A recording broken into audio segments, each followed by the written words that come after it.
Kayo po ba mga bossing ko ay masipag na tao? At kayo po mga bossing ko ay napapansin ninyo na parang baliwala ang inyong kasipagan? Asya, ako po may tuturo sa inyo mga bossing. Subukan nyo na po ito mga bossing ko sa dahon ng laurel. At ito po ay meron pong maraming barya. Ito po ay gawin nyo po kahit anong araw na maibigan ninyo basta't makakapaglaan ka ng ilang minuto sa paggawa po nito mga bossing. Proven po ito mga bossing basta't may 100% kang paniniwala.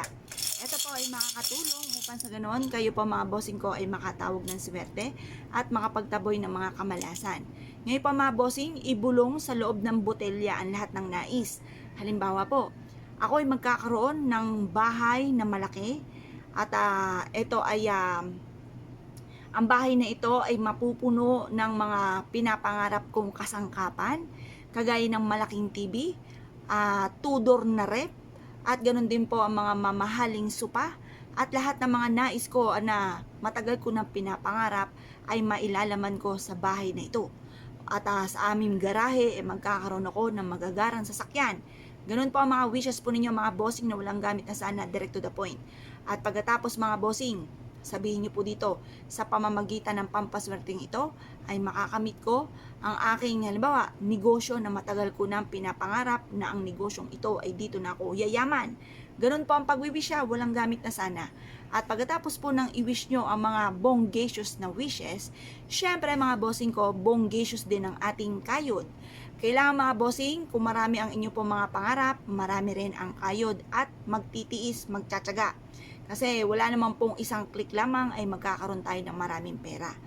Kung ang inyong kasipagan ay hindi nyo po nakikita, walang pinatutunguhan, para may patunguhan po yan, asya, kailangan nyo po nito mga bossing, proven po ito na napakaswerte. Mas mainam yung mga buo ang inyo pong ilalagay po dito. Ako po ay namili ng mga dahon ng laurel na buo. Maganda po yan mga bossing kasi nakakatulong po yan upang sa ganon, mas higit po kayo na maka-attract ng swerte. Only wishes po ang ati pong dahon ng laurel, lalo na kung ito po ay buo. Pero kung gagamit kayo ng ritual, pwede yung mga pilas-pilas na dahon ng laurel.